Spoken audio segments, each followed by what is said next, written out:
No mud, no lotus. No suffering and no appreciation or awareness of suffering, no happiness, right? It's by experiencing some suffering and having appreciation and understanding around the suffering that allows us to deepen or lean into happiness and peace and love, right? And so it's the contrast in life that makes life so beautiful, no question about it. And you don't have to continue to suffer if you want to experience the peace, love, and happiness. It's just that sometimes it's by experiencing what we're not that we're reminded of who and what we truly are. Wow.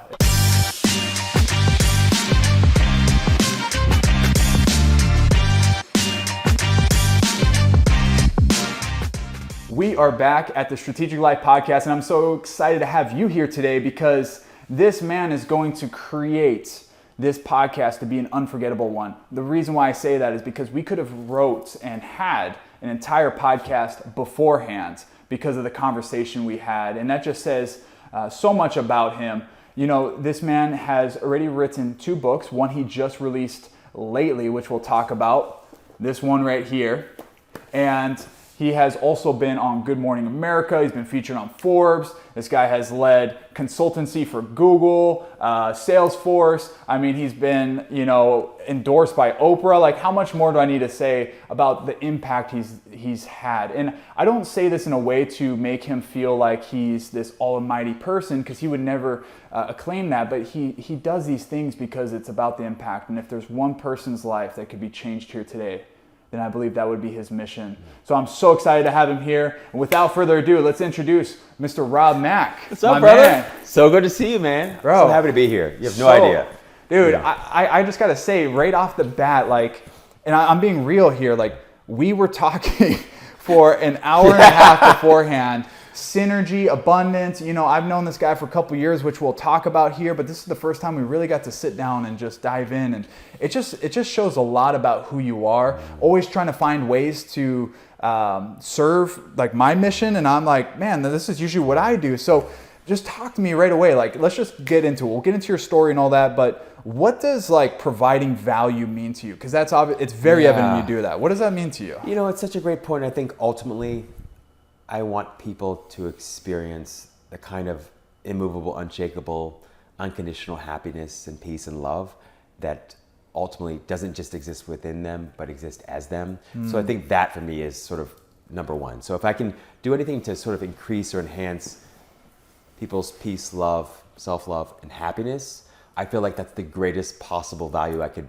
ever provide to someone because it's perfectly priceless. And also, if I can sort of remind them, and in the process remind myself, that it's something that ultimately exists within them, then I think I'm doing them a greater sort of service than if I were to kind of encourage them or remind them or mislead them to thinking that I actually am giving them or in any way responsible for that peace, love, and happiness. So I just want to lead people back to themselves to experience as much peace, love, and happiness as humanly possible.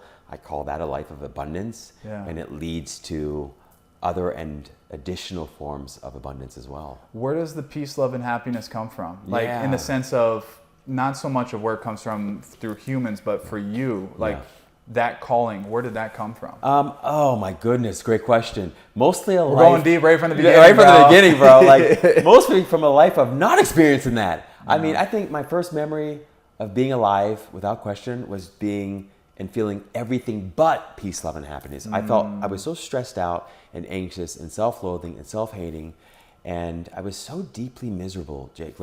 It was really unsettling and disconcerting from the very beginning. And I just always thought I'd grow out of it. I'm just a kid. This is just what being a kid is. It's a stressful life, and I have a beautiful family, incredible family, but we had stress and problems just like everybody else. And as I got older, I didn't grow out of it though, not right away. I thought, I'll do pretty well in school. I'll do well on the athletic field. I was into, all the sports like you. I was in baseball and football and basketball and cross country. And I excelled in sports, mostly because I was working very hard, not because I was all that talented, but I had a father, he was a disciplinarian. So he encouraged me to work hard. Did well in school, was salutatorian in my high school class. Didn't have very many friends, was super introverted, shy, and awkward. Were you? Yeah. Where did you grow up? Or what was... Little Washington. So a place outside of Pittsburgh, Pennsylvania. Okay. It's a real small town. Oh, it's called Little Washington? We call it Little Washington. Okay. It's just called Washington, but everybody knows it as Little Washington. Okay. Yeah. So, grew up there. When when I look back, I think, oh, I had a great childhood. Yeah. Objectively. Yeah. Subjectively on the inside, deeply depressed. And I got to a place where I was so depressed that I was suicidal. I was experiencing suicidal ideation dozens of times a day. I thought about and wanted to kill myself more than I wanted anything else in the world, Jake. Which is wild to me when I think about that now. But anyway, I got to a place I was suicidal. I suffered with that for years and years and years. Decided I was going to do something about it. So I did some research. Decided I was going to slash my wrist. You did research on suicide, on how would it kill, how can I, should I, will I kill myself, right? So I decided that I didn't have access to lots of means and methods. Other means and methods felt too violent, dramatic. Don't know why exactly I chose a knife, but I chose to slash my wrist. So I went to the kitchen, I got a kitchen knife, steak knife, and dug into my wrist. You can't really see it there on camera anymore, but underneath my watch here, test marks are still there. Yeah. And the most unpredictable, unexpected thing happened at that moment, Jake. When you dig a knife in your wrist because you're so fed up with the pain, you don't think it can get better, you don't expect in that moment to feel peace or love or joy. And I get a little emotional thinking about it because I felt all of that without anything in my external life changing. Again, I had a pretty good life. I was healthy, I had family, I was doing well in school, I had a consulting job. Yeah. But for a few moments there, I felt this unlimited, inexplicable, ineffable peace, love, and happiness, the kind I'd never experienced before. So long story short, I postponed the suicide for at the time it was 10 minutes. I don't even know if it was I don't think I could even, at the time I didn't think I could last 10 minutes. Yeah. But I was well, I can always commit suicide later. Yeah. Let me do a different kind of research. I'm going to look up what just happened. Yeah. What's depression really? And so now it's been decades later, and happiness coach. Who would have thought? Oh, brother, thank you for going and sharing that. And I know there's so many people that at one point maybe have felt that. Maybe they haven't got to the point where they put the knife and created some blood that came out, but they wanted to. And what you just shared there just brings hope to that. I want to stay on this because, you know what, you were in college at that time? Yeah, I was just out of college. Depression started probably really when I was 6 or 7, quite frankly. Why do you feel like that was? Just if you were to go back and... man, it's a great, lots of ways to explain it. I'd say ultimately the reason is that I'm an empath. Okay? Yeah. So I tend to feel, and I think most of us probably are, we feel other people's emotions intensely. I would say also I was perfectionist. I would also say it was a divine discontent ultimately there, which was a recognition even at a young, early age that nothing and nobody in the world can make you happy, and nothing and nobody in the world can make you unhappy. That's something that's sort of up to you. I think I was clear about that. The world and people in the world unintentionally make this promise, I'll make you happy and I'll make you happy. It's the car, the house, the wife, the husband, whatever, the better job, even the health. And you come to find through living that none of that's true. None of those things can guarantee you happiness. So I think there was a recognition of that. And also, I think ultimately I was an overthinker. I would overanalyze everything, even at a young age. It's why is the grass green? Chlorophyll. Why is chlorophyll green? It's endless. Yeah. I drove my mom nuts, I know it. So you were an overanalyzer, but you also, because I thought you meant you're overanalyzer in the sense of you're always second guessing yourself, but what you just described there is you're more of a, you're peculiar with understanding the reasons of why things are. You're why is grass green? Because of chlorophyll, which I guess this is the thing about life is everything's neutral. So do you see that as a positive or a negative? So at that time, was it more of a negative? So good, Jake. Yes, that's exactly right, dude. Really, you nailed it. I wanted to understand why are we on this planet? At a young age, yes, were? It was. I wasn't clear about that at that age, but that's ultimately what I was trying to get at. It's why am I here? I'm suffering so much. I feel so unhappy. And why are we just thrown on this planet? So there was an existential angst and anxiety I recognized later that I was experiencing at that early age, and real strong negativity bias. right? I mean, we're all built, there's in the brain, negativity bias in the brain. We've got dozens of cognitive distortions in the brain. The brain is built with a negativity bias, which essentially means the brain is designed and wired to help us stay alive, not necessarily to make us happy. Although if you stay alive, it's a lot easier to be happy in your body at least. So we all come wired with that, but I had over-rotated even harder into the negativity bias for lots of reasons. Are you the only child? No, brother and a sister. A brother and sister, Yeah. one and one? Yes, one brother, one sister, both younger. Are you, both younger, so Yes. you're the oldest? Yes. Okay, I'm the opposite. I'm the youngest. Oh, brother really? and sister. Okay. Yeah. You know, and I don't want to keep diving deeper and deeper on this, even though it's so good. But the reason why I do is because, you know, at that time, like, look, we have people listening that are not probably really 18 years old or less, right? But they have kids like that.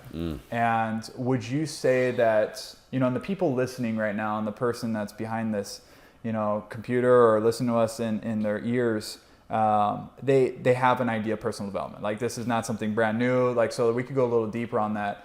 Do you feel like a big part of that was the pressure and the standards that you said, like, your father was a very disciplinarian, like he was probably demanding excellence out of you, which is a good thing, but maybe there was, you know, not really a softer side to that. Was that a part on causing that negativity bias? Yeah, I mean, you nailed it. I mean, I have two of the most amazing parents a person could possibly have, right?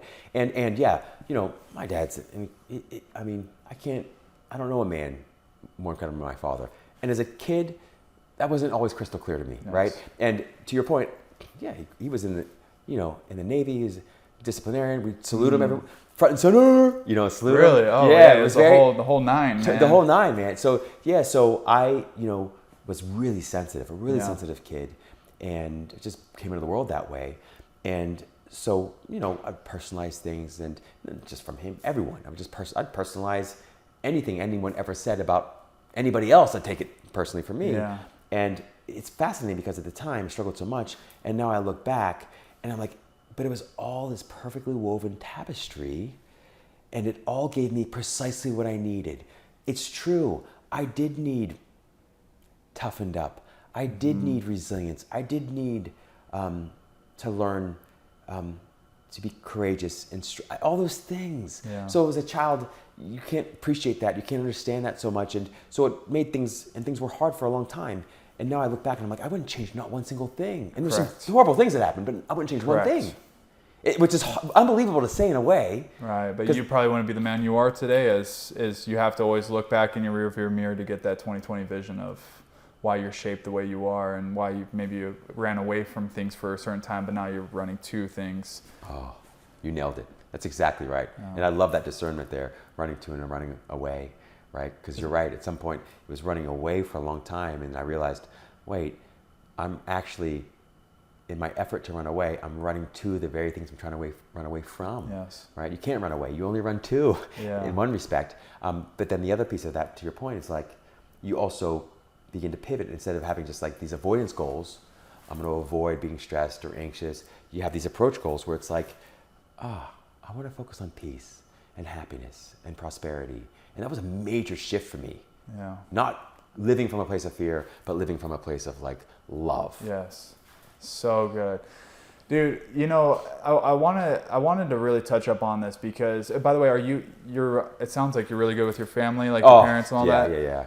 At one point, was there, when you were younger, some remorse and things that you had to work through? For sure. I mean, you know, I think kids can be often very much non-judgmental, but they can also be extraordinarily judgmental. I mean, so yeah, for sure. You know, and that was part of the reason I was depressed too, was that I generally tended to see the worst in everything and everybody, including myself, and that would, through confirmation bias, just confirmed. It's like, you know, I don't know if you remember, you probably are too young, they used to have these commercials, Tootsie Roll commercials. And the Tootsie Roll commercials, little kid would go around, he was obsessed with Tootsie Rolls. So he'd walk around the city and everything would turn into a Tootsie Roll before his eyes. Oh, wow. Like the light pole and the fire hydrant and the dog, like, dude. So that was kind of my experience. Okay. I just thought that, you know, everything was bad, and so I would see everything in a horrible way. And so it took me a long time to recognize my role in all of that. And once I did discover that, I was able to heal a lot of that stuff. Yeah. But you're right. There's a lot of healing going on there.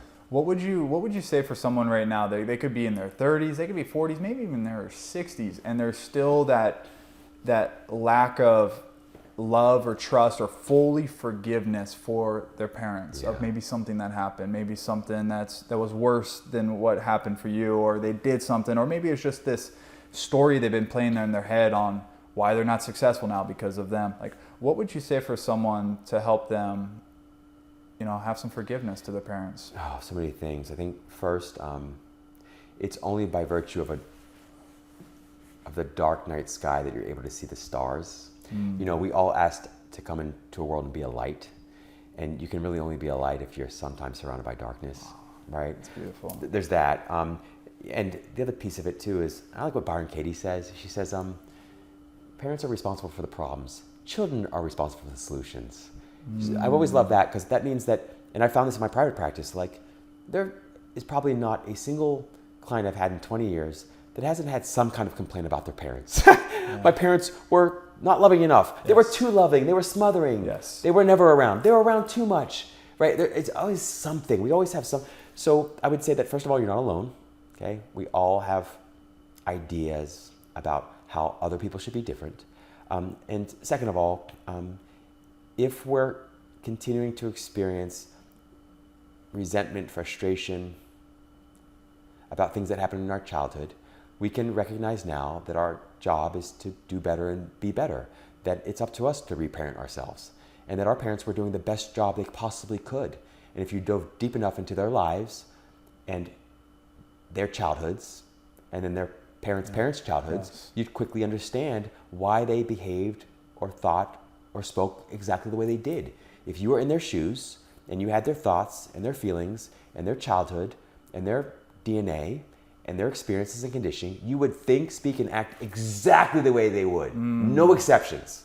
So that's not figuratively true, that's literally true, right? So I think that is what's necessary, is that you have to appreciate that everything we think, say, and do comes from somewhere, and everybody's doing the best they can. Everybody's doing the best they can. So if you know better, do better. When your parents, or if they were to know better, they would have done better. But you're here now today, and only here now today, in the place you are, because of who and what your parents did. Otherwise, you wouldn't even be on this spiritual path, if you had lived such a charmed life. So I'd say that, for me, is just critical, is to remember that everyone suffers. Everyone suffers. And that's just in the human DNA of, if you're a human, no matter how even the most looked upon, gracious, even Mother Teresa was one of the best in the world, but she became that through suffering. She didn't have much resources, but she created the most impact. But even you could look at people that are like the saints, or the people that maybe are like what's his name, the famous pastor worldwide, Billy Graham. Yes. Like, Billy Graham's out there doing amazing work. You don't think that guy still suffers? He probably has just different types of sufferings than maybe other people, but it's still suffering. And it's just so true with what you said there. It's that reality of accepting that your parents maybe had a suffering point at one time. You're suffering right now, but it's like, are you going to live in that? Because it's a choice to, Tony Robbins says this, it's a choice to experience pain. But if you experience suffering, then that's a problem. So good. You could go through pain, but if you choose to have suffering, then that's your own problem, because it's a choice to get out of that. Okay, Tony. I kind of botched that. No, it's good. No, it's good. Yeah. I love what you're saying. You're right. No mud, no lotus. Okay. No suffering, and no appreciation or awareness of suffering, no happiness. Right? It's by experiencing some suffering and having appreciation and understanding around the suffering that allows us to deepen or lean into happiness and peace and love. Right? And so it's the contrast in life that makes life so beautiful, no question about it. And you don't have to continue to suffer if you want to experience the peace, love, and happiness. It's just that sometimes it's by experiencing what we're not that we're reminded of who and what we truly are. Yeah, it's like you said, the darkness with the stars. You need the darkness to be able to see the stars. Like, exactly. The stars are out there right now when it's daylight, but you're not able to see it because everything's light. Dude, totally. And sometimes I think about the metaphor of like nightmares. Like, let's say you fall asleep and you have a nightmare. Sometimes the nightmare has to get worse, okay? before you wake up. But when it gets worse, then you wake up. You don't often wake up when it just gets better or it's kind of mediocre, right? So the interesting thing about suffering works the same way. It's like, it's ignorance that leads to suffering, right? But when suffering gets bad enough, it causes you to become aware. It dispels the ignorance. Same thing with a nightmare. When you're dreaming, really, you can think about a nightmare as a loss of consciousness or it's unconsciousness. When the loss or lack of consciousness gets deep enough and you suffer enough, the nightmare gets really bad and you wake up from the nightmare only to realize you were okay. You were sleeping soundly in your bed all along. And so suffering burns itself out eventually. Nightmares eventually you wake up from. And so, but it's important to remember that it's the contrast in life that makes life so beautiful. And without experiencing occasionally what you're not, it's hard to remember who you are. Yeah, dude, that's so good. Man, you were dropping bombs already. And it came to me, it's everyone experiences pain, but it's your choice if you want to experience suffering. Love. That's exactly right. Pain is inevitable. Yes. Physical pain, okay? Suffering is optional. Yes. Always optional. It's always optional. Right? So there's the pain that happens when you experience something in your life. Then there's the pre-living and reliving that happens as a result of that experience. So it's like, okay, your parents did this thing to you once, whatever it is that you don't like. How many times have you relived that experience? You've done to yourself dozens, thousands of times what your parents or someone else did to you once. They cheated on you one time, or even if they cheated on you a dozen times, how many more times have you thought about it, relived it, re-traumatized yourself, and then talked or thought about it or complained about it or wrote about it, right? So it's easy sometimes to point the finger at everyone else and say, you abused me, you betrayed me, you cheated me, you abandoned me, when we've done that to ourselves infinitely more times, right? So if we've done it to ourselves, we're just as guilty as anyone else is, right? So it's important to remember that too, and that's just, we're all doing the best we can. Is that Byron Katie? Probably, yeah. Do you remember her 4 questions through Loving What Is? Have you read that? Yes. Is it true? Can I be absolutely certain that it's true? Yeah. Is there a stress-free reason to believe or continue to lean into that thought kind Yes. of? And the 4th one is the turnaround, right? How would you be if you didn't believe that thought? Who would you be without your story? Yes. Right? Who would you be without? Share that again. Share those 4 because tell our people, because we're talking a lot about it's easy to making suffering optional and all that, but like you're right, like that the story of if someone cheated on you, if someone stole money from you, like all the things that you keep replaying. Please provide us a strategic way, which is these 4 questions on how someone could really process this. Kind of guide us through that. Yeah. So the first question, is it true? So what you're wanting to do ultimately is you want to identify the thought that's causing you the most stress, this stressful thought. So for instance, my mom should love me more. My partner shouldn't have cheated on me. I should have more money in my bank account, whatever it is. That's the stressful thought. You identify sort of the crux or the essence of your stress. What's that one thought? And it usually sounds like somebody or something should be something different than they are, okay? And it could be that you should be something different. I should be more loving. I should be more peaceful. I should be richer. You identify that thought. So the first question you ask yourself, is it true? Now, most of us will automatically say, of course it's true. Yes. What do you mean? How could it not be true? So then she asks again, can you be absolutely certain that it's true? It's like, well, if I'm looking really deeply and I'm truly honest with myself, I can't say with 100% certainty anything's true. Correct. I'm open to being wrong about my own name, my birth date, the fact that I'm sitting here with Jake. I can't say that with 100% certainty this is the case. Dude, I could be like Pablo or something. Yes, you could be a hologram. I could be a hologram, So yes, you're right. You're not absolutely true. Wang Zhu says, Taoist tradition says, am I myself dreaming that I'm a butterfly, or am I a butterfly dreaming that I'm myself, kind of thing, right? Like, wow. So it's trippy. It's good. So it's kind of that whole matrix thing, yeah. right? So then you move on from, is it absolutely true, to is there a stress-free reason to continue entertaining this thought? It's one way of saying it. Who would I be without my story? But the idea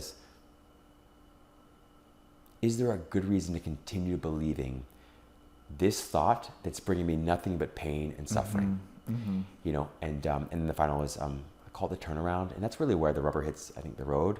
Essentially, it's like, okay, let me come up with one or more opposite thoughts. So if the initial thought is, Jake should love me more, or I should be richer, or I should be stronger than I am. What's the opposite thought? One thought is, Jake shouldn't love me more, or I shouldn't be richer. Another possibility is that I should love me more. Yes. Right? I should be as rich as I am right now, or as poor as I am right now.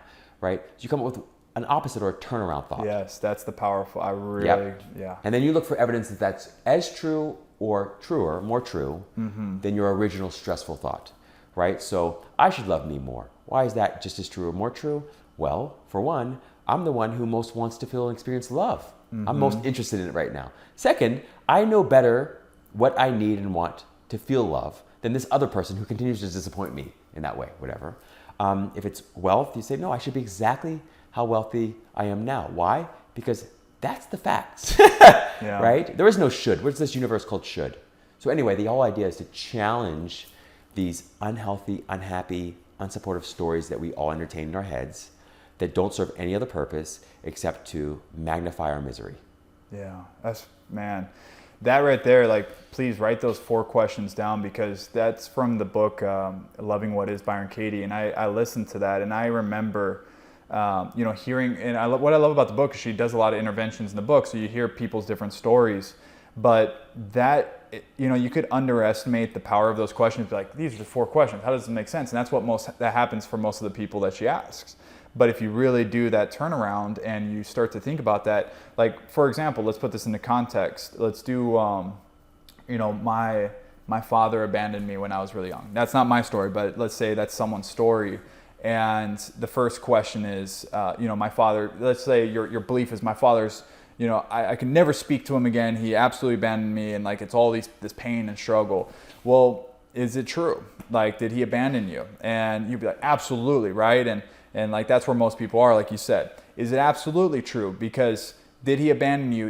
Has he never talked to you again? Is there anything like else that could prove that there's, some sort of connection? And most cases, if not, even if you think like, well, if he's not there fully loving me, then he is abandoning. But it's like, no. Like, you start to realize, oh, well, I guess he might still be in my life, but he's from afar, or, he's sent me a text message randomly, I didn't respond. Like, that's where it starts to really open up your eyes. And like you asked, is there a stress-free reason to, stop believing this thought? Well, of course, like, there always is one. Yes. Even though people, I'm being very real with people, like, you're going to still struggle with this, but it's when you do that turnaround, when you say the words, my father abandoned me. Then when you do the turnaround, you could say, I abandoned my father. And this is what Byron Katie like really helps with people. And you're like, but that doesn't make sense. He abandoned me. And then that's where, and I don't know the story, but what, of your story, if this is something related, or this person stole from me, or this person cheated from me, or whatever it is, well, I cheated this person. And then you think about it and like, well, what does that mean? Well, no, I didn't cheat them. They cheated me. Well, what if you did cheat them? Because every time before they cheated on you, you were doing this that was not for them, and you're doing this and this, and now afterwards you stop talking, and so you're cheating them from a relationship that you could be building again. And so that question, the turnaround question, truly, like, when you change it, so you're supposed to say, if it's my father abandoned me, you would turn around to, I abandoned my father, or my father didn't abandon me. And you sit on that and think about, well, did he really abandon me? Am I better off that he abandoned me because now I'm the human I am? Tony Robbins talks about this. His wife, or I'm sorry, not his wife, his mom, like, basically kicked him out of the house and like was, like, threatened him with like a knife out of his place. But he says, I wouldn't be the man I am today if it wasn't for my mom being that woman. I love her from afar, or I love her now. But that's where, if he would have done this work, he'd be like, you know what? No, my mom didn't kick me out. I kicked myself out. And I kicked myself out. Why did I kick myself out? Because I needed to grow faster. I needed to be the man that I needed to be called to be. And then that's when it usually, and I'm getting goosebumps, and this is not even my own story. Yes. But like that right there, I hope is just really hitting people, because that's the work. Jake, that's so poignant. Gosh, I love the way you laid that out. I love the way you describe that. Man, that is so powerful and profound. And you're right. And people, so in that example, like, my father abandoned me. I abandoned my father. I put my father out of my heart in a way that I can't be certain he did to me, right? I mean, and the other piece she said in the other turnaround was like, this abandonment issue, like, or we can use the word, in other cases, betrayal, cheating, but like, break that down a little. It's like abandoned. Well, if he went off to war, would we call it abandonment? No. If he was sick, if he died, we call it abandonment. If in some other way he was prevented from being in contact with me in the way that he wanted, would we call that abandonment? Yeah. Or would we say or that... if he was mentally ill that we didn't know about, and the reason why he left you at a young age is because he just didn't know how to handle itself, and he didn't share his mental illness with anyone? Like, totally. Like, so then you come around and saying, well, if I want to be really factual about it, it's kind of like the way, it's a bad day because it's raining. No. It's just raining. The bad day part you've added, yes, right? Yes. So same thing here. It's like you wanted to see your father and you wished your father was around more than he was. Okay, that's facts. Now, can we make any or draw any real conclusions about what your father did or did not want? What your father did or not feel? We cannot. So do we want to call it abandonment, or do we want to simply say, I wanted something that I did not have or I did not get? Now, we take, instead of making this pain more painful, right? Instead of adding insult to injury, we just let it be what is. I wanted something, I had an expectation for something, it wasn't met. And I felt something as a result of that. Whole different ballgame there. Whole different. It goes from this crazy big, painful wound to something that maybe is still a wound and painful, but it's now like more tangible and it could be worked with and healed. Because we know how it is. I used to be a nurse. You get a big gash in your arm, it's to the point where you can't just put a Band-Aid over it, or you have to get full-on sutures and everything. But if you could take it where it's a wound that's more manageable and you could put a couple Band-Aids or wrap it with gauze, the healing's going to be faster. That's so good, Jake. That's so powerful. And I, by the way, should have known you are a helper through and through. You are a servant. I mean, of course you were a nurse. That's just phenomenal. I mean, a helping professional in so many different ways. And you're absolutely right about that. It's a great metaphor. The other thing I'll say to your point is, and you said it so beautifully with the abandonment example. It's like, in A Course in Miracles, they say, we judge others for what we did to them or for what we did to ourselves, right? Like, it's profound to recognize. It's like, yes, I'm upset at this person for judging me, but I'm judging them for judging me, right? Or whatever.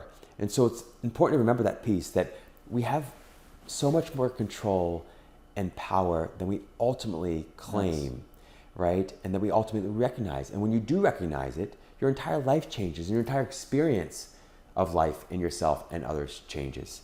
So yeah, I think I've learned, of course, the hard way, because I learned everything the hard way, that when I'm blaming or pointing a finger at someone, I'm actually disempowering myself to do anything about it. If they're responsible for the problem, they're also responsible for the solution. Wow, that's good. Right? That is so good. So now I put all my healing and all my peace and love and happiness and prosperity in their hands. In their hands. Yeah. And it doesn't matter how valid you are. You can be perfectly valid in your upset, your frustration, your disappointment. But if you're blaming and pointing fingers, you're disempowering yourself to do anything about it. Bro, that's the first.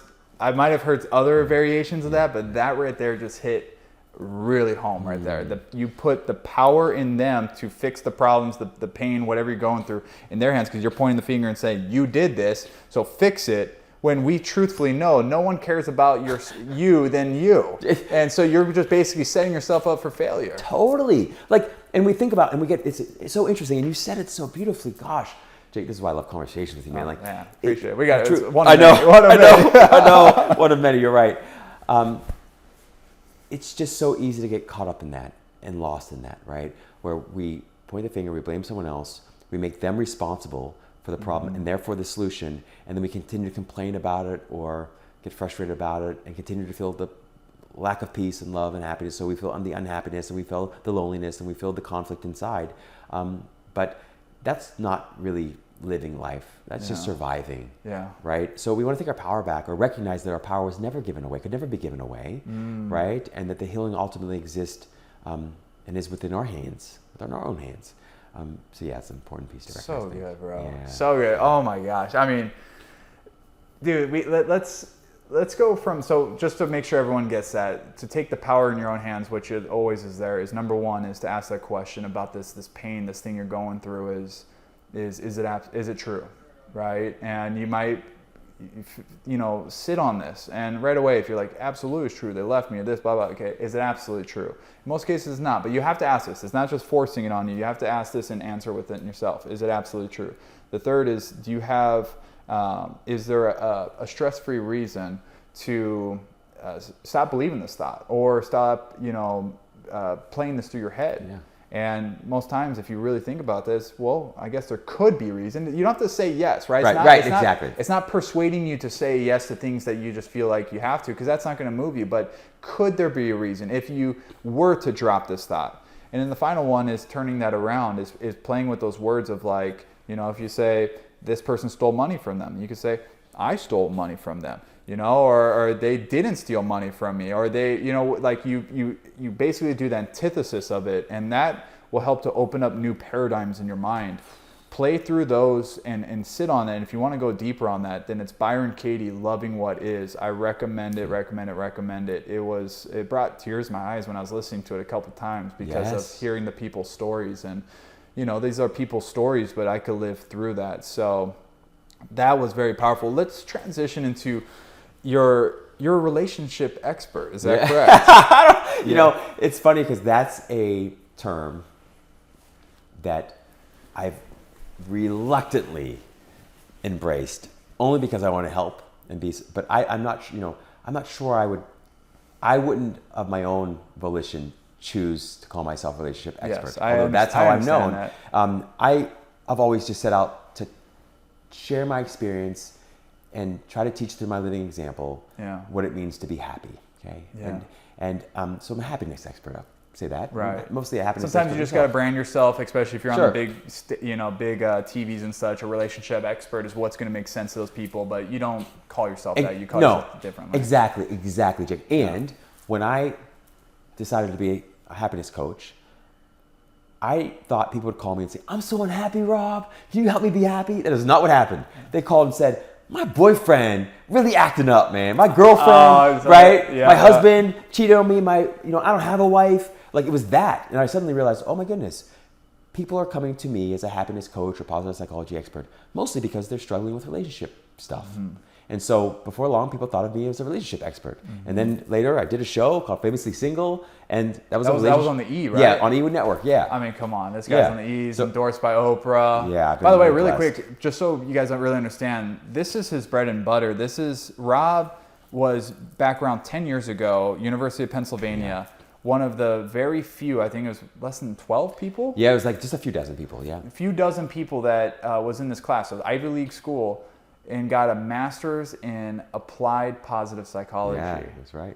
And even 10 years later, there's only a couple hundred people that have gone through that at an Ivy League school. It's not like you're going on this program online from some sort of woo-woo coach and learning how to be happy. Like, you're learning from the freaking Ivy Leagues on applied positive psychology. So you have this credibility to you, let alone all the people you worked with. But I just wanted to make that really clear for everyone. But please continue. Appreciate that so much. Yeah. And it's fascinating because, Martin Seligman is like the godfather of positive psychology. And I remember studying him in undergrad, and he mostly spoke or taught and did research around learned helplessness and depression. And, I, of course, was very familiar with learned helplessness and depression.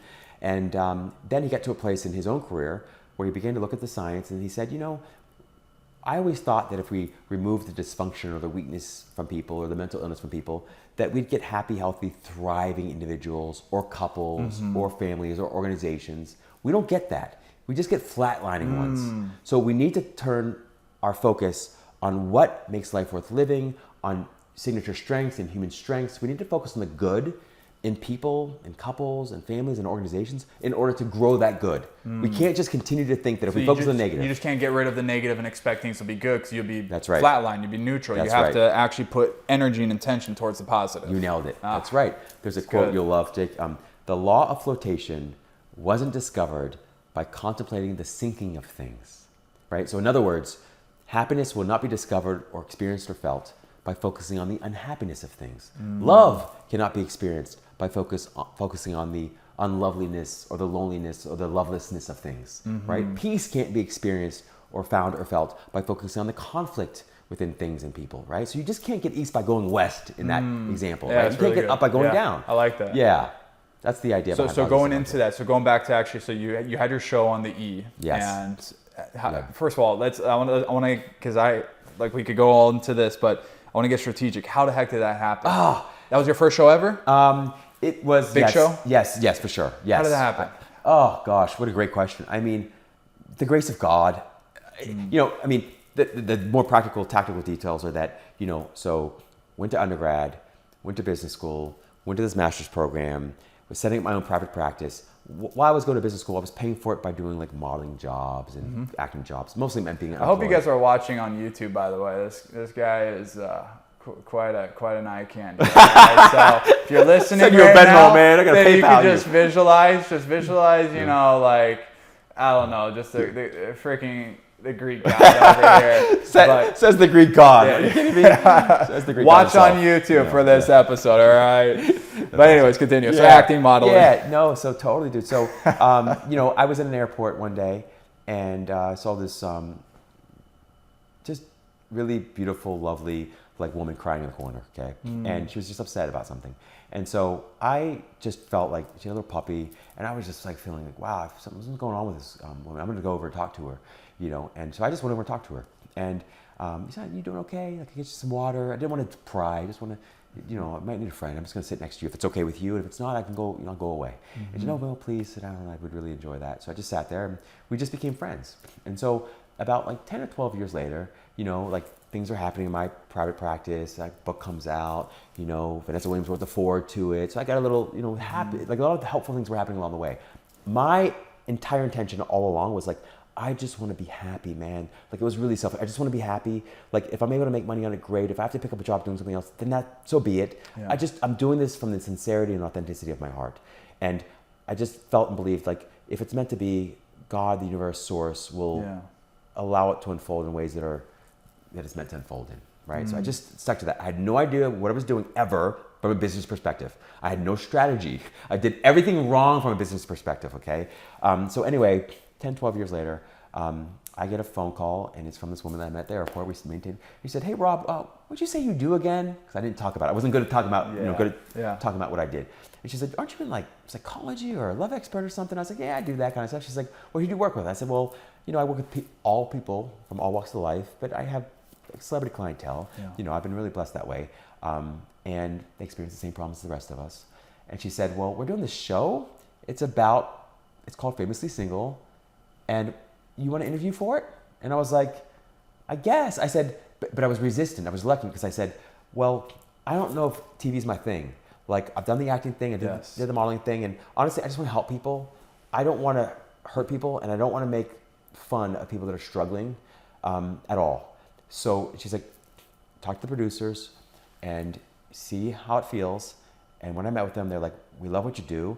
And do you have any concerns?" And I said, "I just want to be me. I want to help people. If you're filming it, that's fine. But I just want to be me and I want to genuinely help people. And if that's where your heart is, we're down." And they're like, "Yeah, just do that, Rob." So it happened. And then we got a second season. What? Right? So was she a casting director? Was she part of the she show? worked. Yeah, she worked with a production company. It's a good friend of mine. Wow. Yeah, Fega. Yeah, bro, dude, that is so. I love unpacking these stories because we overcomplicate. A lot of us tend to overcomplicate how we create success, how we create these, pivotal moments that make change. And this all happened by you just meeting this random woman in the airport, and you showed love to her, having no expectations over a decade, 12 years, I think you said, right? Dude. 10 to 12 years? Yes. I have shivers. Were you guys talking? Yeah, we just maintained, just text message now and then. Text message, on MySpace probably. Yeah, exactly. Just staying in touch. Yeah. Totally. That's the game, guys. Men and women, that is a long-term game, and that's just one of probably many stories. But I want to just drive that home. Like people overthink that they need to meet this perfect person, or that they need to be in this perfect circle and meet the top person that's a producer and all these things. Like no. This woman was a random nobody at that time. You just nailed it. My entire life has been that, Jake. Right? That's why I think it aligns so much. Exactly. Mine too. Exactly. I'm consistently blown away by how far I don't get through my analytical mind and scripting and plotting and planning everything, and how far I do get by not doing any of that and resting and relaxing in God, in peace, love, and happiness, whatever you want to call it, okay? And just trusting that if I can come from the heart and be sincere and do my best to put my best foot forward and be a conduit. You know, Jake, you offered this phenomenal prayer before we started that just, you know, gave me shivers because we have a very similar approach, I think, to our spiritual life, but our life in general. Yeah. And just allowing for whatever divine, infinite, eternal, faceless, formless, thoughtless, wordless truth to come through. That has been my entire life. And so when I'm stressed out, my mom always reminds me of that. She's like, honey, like, don't forget all your best ideas or all the best opportunities have come when you've gone to the pool. You're laying out and you forget about all of it. You know, the pool or the shower. Right? Exactly. Yeah, totally. Like, just let it go. Forget about it. Just stick to the game plan, which is just you know, just try to live the message. So yeah, man, my whole life, I mean, modeling, I mean, I had a 10-year modeling career and it happened. I was doing management consulting. I was over it. I never liked it to begin with. I kind of wanted it to be, like I was hoping that it would come to an end, but I felt so much guilt about it. Like, how am I going to quit this like really lucrative, well-paying, well-respected job? And then one day I got a phone call and they were like, hey, Rob, we know you don't love this, like the consulting work you were doing. I had taken an internal position. They said, hey, you can return to the consulting space if you want, or you can find a job somewhere else. I'm going to find a job somewhere else. Like, it was mind blowing. I was like, I prayed for that essentially. Wow. And then after a few months, couldn't find a job. I'm walking along Lincoln Road in South Beach and I'm like, oh, what am I going to do? Well, right now I'm just going to trust. It's all going to work out. I'm staying out of my head about it. I run into a guy. He says, hey, you ever modeled before? And I'm convinced he's just pulling my chain. Because I was, at the time, I'm like, I'm the ugliest person, seriously, my whole life. The ugliest person in the world. I'm like, this guy, maybe he's going to rob me. He's going to like scam me. You were modeling for 10 years and you still had that thought? When I started. When you started, okay. But I was actively working on that because I realized that wasn't healthy or true. I mean, the ugliest person in the world, that's a lot. Like, you know, so. I've seen some people, man. Right, there you go. Yeah, exactly. Right. And so anyway, turned out he was a modeling agency agent. I didn't do anything right away. Next week it happened again with someone different. And I was like, well, I can maybe make a week's worth or 2 weeks worth of money to just pay the rent because I was getting desperate. Yeah. Turned into a 10-year acting or modeling career.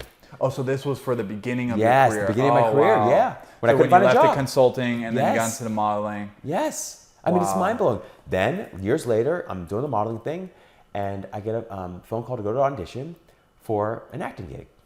And I was like, nah, I'd rather be at the pool, read my like peace books, my happiness books. Yeah. I'm not going to book that job anyway. I'm not a good actor. Yeah. I had a friend, attractive friend. She was like, hey, Rob, I had a scooter at the time. Can you give me a ride to the audition? You go to that audition? I'm like, nah. She's like, can you just give me a ride then? I'm like, yeah, of course I'll give you a ride. Yeah. Give her a ride. I go to like, leave her there, and then the producer says, hey, aren't you here for the casting? Come on in. I'm like, darn it. Right? You got lured in. I get in there, and he says, hey, you want to read for this part? I'm like, I just read the part. And because I had no attachment to it, I wasn't desperate or needed about it, and I was in a good space in my life, I read for the part, I got the part. The part happened to be opposite Vanessa Williams. Wow. Met Vanessa Williams. Wow. Yeah, and so then she eventually wrote the foreword to my book. Like, this is what I mean. Like, the Vanessa Williams? Mm-hmm. Yeah, Miss America, first Black Miss America, former Miss America, Ugly Betty, you know, just, yes. Wow. Incredible. Oh my gosh. Like, I love, like, so this is called the Strategic Life Podcast, as you know, and everyone listening knows this. And like, stories are what truly teach the tools, the modalities, the methods, and all these things. Sometimes we just don't understand it. Like, we were like, wow, that was a captivating story, and we're inspired and all these things. But like, once again, I want to repeat these things. It's like, you have been on this journey of growth. You have not, people look at you today just as they could look at anyone. People look at me and they think that like, oh my gosh, this guy has it all, or he's always been like this. I'm like, no. Like, this is the journey, and that's the comparison effect. Is comparison is the thief of joy. And you know, for your main thing is you've been focusing on living in a flow state, peace, love, and happiness, and letting things happen.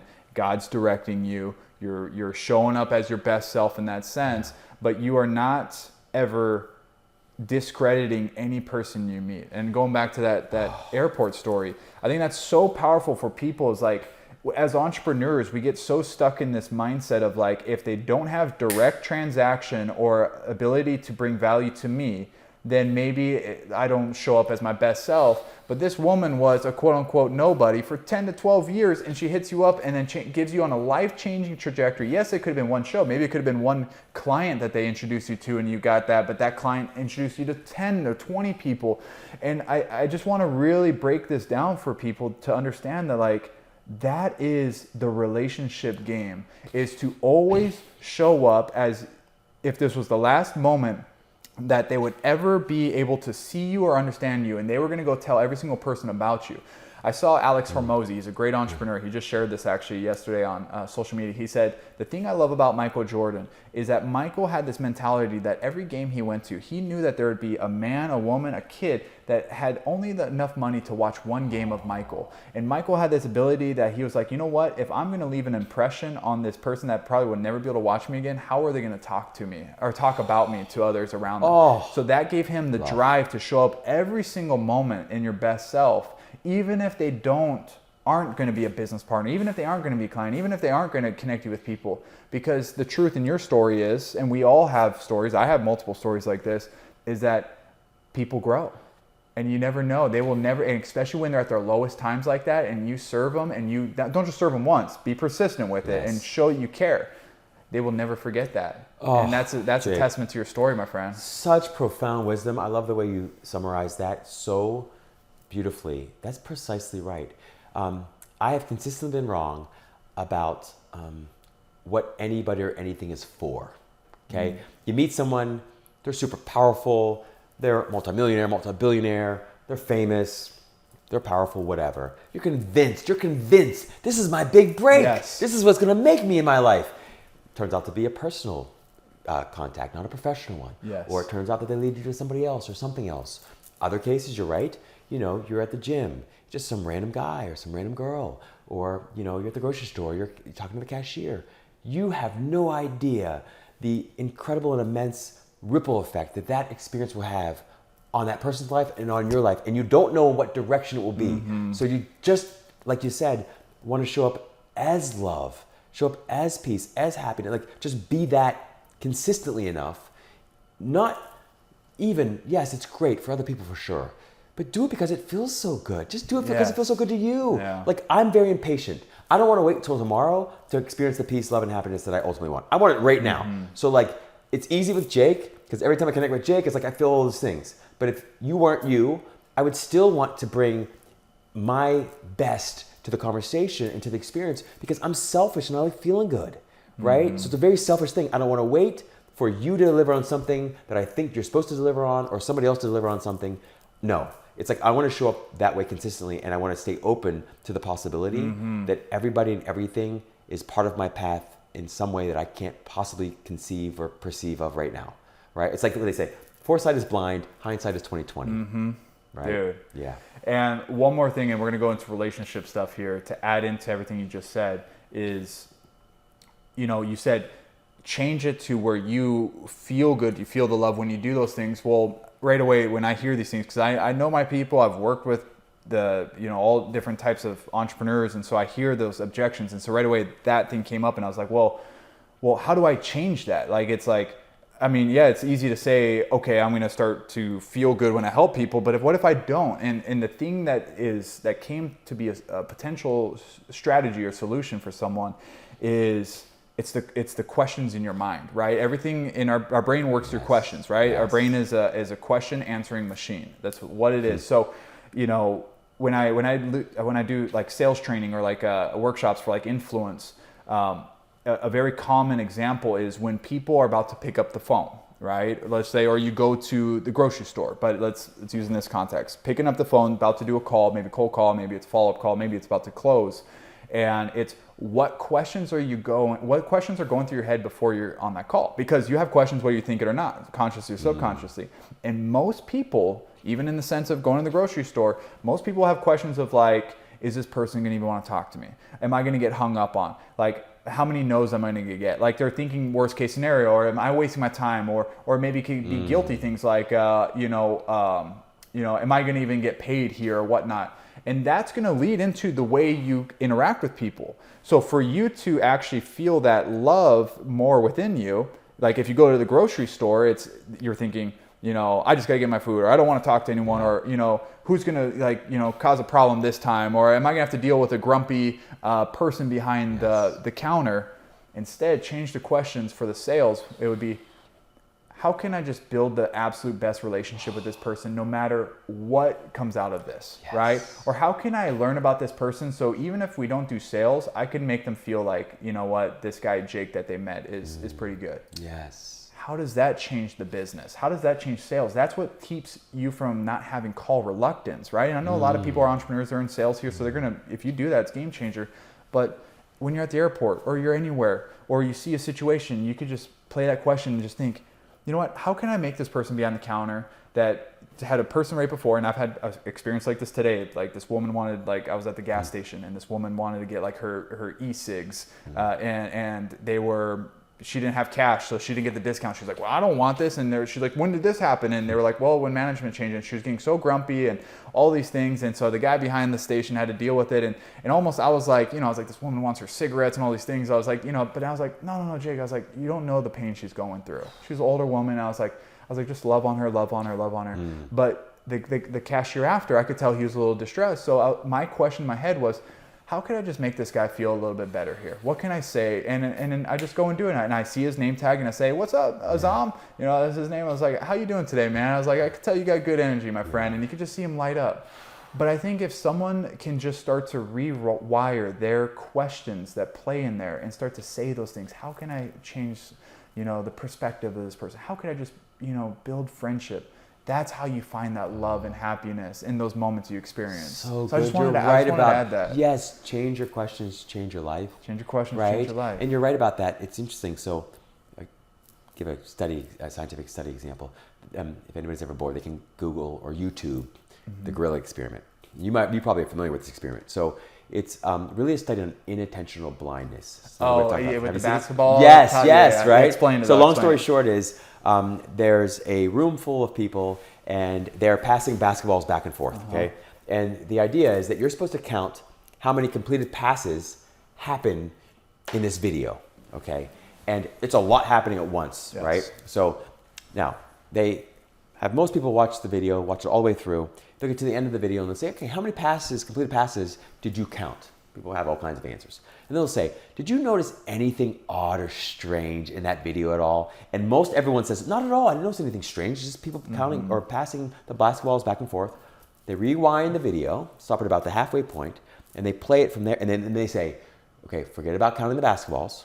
We want you just to watch and look for anything strange or odd, okay? And what they find from that point forward, there's a man dressed up in a gorilla outfit. Literally walking right through the middle. Yes, he stops in the middle, he waves. Yeah, he waves, bounds his chest, whatever. Yes, we all miss it. We all miss the gorilla, the man dressed in the gorilla outfit, the first time through because our questions have informed our experience. Yes. So we're saying, how many completed passes? So we only see the passes. Second time through, when we let that go and we focus on, well, do you see anything strange or odd? Suddenly we see this gorilla that was there all along, right? So to your point, you get more of what you focus on. And questions are a powerful way to completely reframe and change your experience of everything and everybody in the world, in your life. Beautiful. Man, that's great. I love, dude. Tony Robbins did that at his thing, and I got duped on it. I was like, wait, what? I was like, no way. So then when you go back again and you see the event, you're like, you're about to get, you're about to get duped. But he's like, don't tell anyone. So it's so funny you said that. Let's talk about relationships, my friend.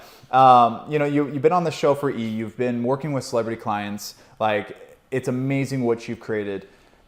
I would say, let's start off with what would be some tangible things with someone that's in a relationship that maybe, feels dull or feels like they're kind of sizzling out, the passion's gone, or, they could be 20 years in a relationship or even 2 years. What would be some things just for people like that to better understand their person, or, you're the expert here. It's good. Yeah. Well, the floor is yours. Yeah. The first point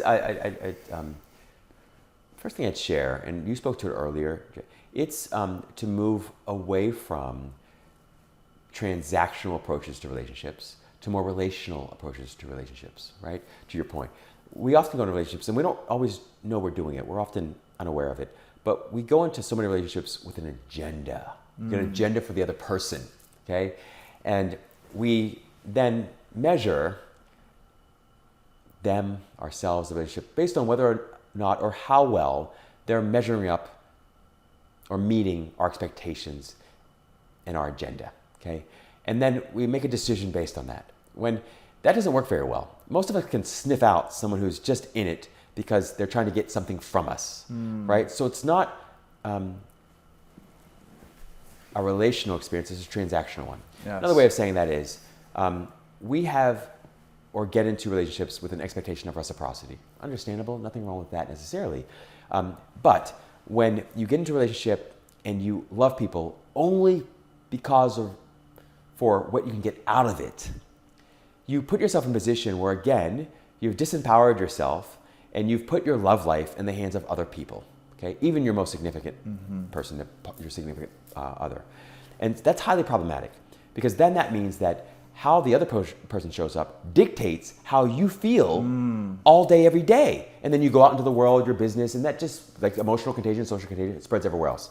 So again, it's really about taking your power back and remembering that your love life is ultimately and entirely in your hands. You can experience love and happiness and harmony with someone who doesn't experience any love or happiness or harmony with you at all, simply because you make a decision to show up as love. And that doesn't mean you have to be a doormat. It doesn't mean that you continue to give all your money away, all your time away to people who aren't grateful or to people who don't meet you halfway or reciprocate that. I'm not saying that. But I am saying that the major shift for me came when I realized that love is my happiness shared. It's my happiness shared. And when I share that happiness, it's multiplied, right? So happiness shared is not happiness divided, it's happiness multiplied, right? So the challenge and the opportunity for most of us, I'd say all of us, is to become so full or recognize how full you already are in self-love or love, peace and happiness, and to fill yourself up with as much peace, love, and happiness as humanly possible so that like a rain cloud, you indiscriminately, unconditionally shower that peace, love, and happiness down upon the earth and everybody and everything on the earth just to unburden yourself, just to relieve yourself of all this bliss and pleasure and joy and peace that you have inside. You don't do it with an expectation of reciprocity or reward. It's not a quid pro quo kind of experience. It's not a business fair. It's not a negotiation. It's just, I'm loving you because it feels so good to me. I'm the first person and maybe the only person who will experience the benefits of that love. The lover always experiences the benefits of love first, right? And you're doing it from a place of overflow. So the challenge and opportunity for me and the shift for me is coming to an appreciation and recognition that my love life doesn't have to be and isn't in the hands of anybody else ever. It's always up to me, right? And again, it doesn't mean staying with somebody you don't want to be with. It just means remembering and realizing that love isn't an exclusive relationship that you have with just one person.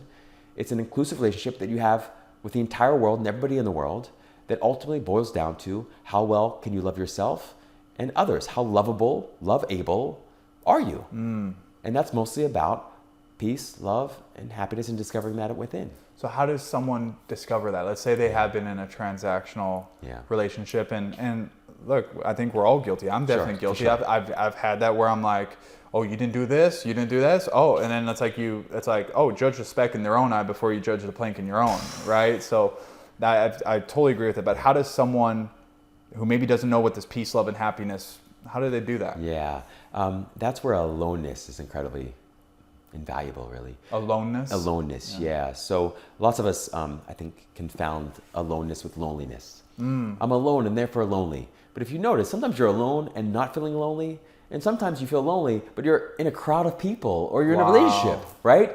So aloneness is the objective experience of being alone. Loneliness is your subjective or your spin experience of aloneness. That's so good. Right? Yeah. So they're totally different things. You can be alone and not lonely. You can be lonely and not alone. Yeah. Okay, that's the first recognition. And in your aloneness is where you discover true peace, love, and happiness within yourself. And in your aloneness, you also discover that you're all one with yourself and with other people, and with everything and everybody in the world. In your aloneness. It could be prayer, it could be meditation, it could be a self-love journal, it could be a brag book, it could be a book of positive aspects. It could be, what's a brag book? A brag book is you just reminding yourself of all the things that you love and appreciate about yourself, or that you love and appreciate about the world or other people, fine. But I love you starting with yourself so that you don't outsource or delegate this peace, love, and happiness thing to other people. Yeah. So a brag book is just another word for a self-love journal, Yeah. or a book of positive aspects. But the idea is looking for the best within yourself and coming or finding a way to rediscover the infinite peace, love, and happiness that exist within you already. That's the game. You discover that, it's like you're instantly a billionaire or a trillionaire. You can spend that all day, every day. You're never going to run out of money. Yes. You can spend that peace, love, and happiness all day, every day. You're not going to run out of peace, love, and happiness. So the idea is to rediscover or reconnect or find agreement or alignment again with your source. Yeah. Call it God. Okay, so aloneness is the step, so that's where you can reconnect. So what would be one tactical thing that you could tell someone right now? You gave them a bunch of different things, but if they could only do one, because we know complexity is killer success. So one thing, what would that be that someone could do if they're feeling that lack of peace, love, and happiness in their life? Yeah, so I'd say it's maybe two possibilities. All right, we'll give them a split decision. Yes, exactly. Positive thoughts or no thoughts, okay? So positive thoughts is, another way of saying that is, look for things to love within yourself and don't stop until it becomes a habit, until it becomes automatic. And look for things, and if you can't do that for any reason, look for things to love about everybody and everything in the world, no matter who you're with or not with, no matter what you're doing or not doing. Like, look for reasons to love, period. You don't have to love people. Yes. You can love a flower. You can love the sunset. But look for things to love and for reasons to feel good as consistently as humanly possible. Ideally, start with yourself. When I started that practice, the only thing I could come up with was trying to love myself. That was it in the beginning. Like, I was like, I hate the way I look. I hate the way I talk. I hate everything about myself. So I would just stay beating this one drum, which was like, I'm really trying to love myself, and I love that about me. And then I came up with the second one. Wait, I really do try to love people. I really do. I care about people. And I would just beat that drum. And I would say of all the seemingly unlovable things about myself long enough that I began to sort of vibrate in this self-loving way. Yes. And then when you look back at all these seemingly unlovable things about yourself or other people, even they look lovable. Yes. All of a sudden you're like, oh, I kind of like that they're like annoying sometimes. Yes. It's funny. Yes. So I'd say that's the... So would you recommend them like literally tangibly writing this down, or are they just thinking about it? Yes. So every day, keep a self-love journal. Every single day, come up with 2 or 3 bullets. You don't have to go and write in a long-winded way, just bullets of things that you love and appreciate about yourself, okay?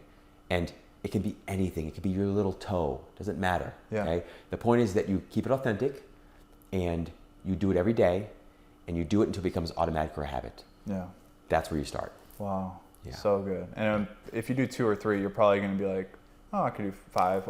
And that's where if you're a competitive person, but you're freaking going through the worst of times, you're like, I'm going to go to half to the page. You know what? I'm already halfway. I'm going to go all the way. And that's like what happens every time. And then you're like, oh my God, I feel so much better. Yes. It's true. It's very, very true with what you're saying. And I want to add a layer deeper onto this for people that are like still struggling with this, in the sense of, you know, everything has a frequency. And we were just talking beforehand about an incredible book, Power versus Force. It's a complex read in the sense of like, it's a lot of like, holy crap, that's you know, complex stuff, to say the least. But there's an emotional scale of the emotions we experience and the actual frequency. And like before, people would hear these words frequency and be like, okay, that's just woo woo. Yeah. But no, like everything has a vibration. Like you could physically measure this, look at this. And when people experience emotions, and they've done it in multiple ways, it's not just them expressing it, it could then be just them thinking it or seeing a photo that expresses an idea of fear or stress.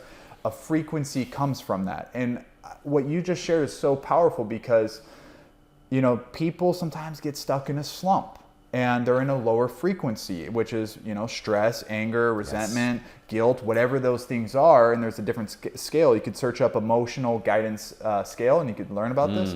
But what you are saying is that even if you cannot find right now, and you're just being real, and this might be one of these episodes that you do want to share with someone that's struggling. And if you're listening to this and you know someone, just tell them, fast forward to whatever time this is and just watch these 2 minutes. Don't tell them not to watch the whole thing because they wouldn't, right? That's right. But writing out those 2 to 3 things, even if it's about I love the LA Lakers, right? Yes. Like, because there's nothing else you love besides sports, beer, and NASCAR, Yes. right? Yes. Like, I don't think Yes. I have maybe those types of listeners, but who knows, right? Yeah.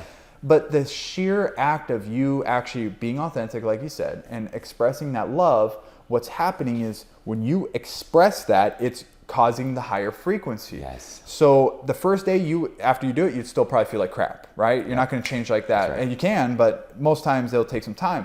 But when you do it again and do it again, and now you're going to be getting more normalized to that frequency, and your frequency literally is rising. This is not woo-woo. This is literally science.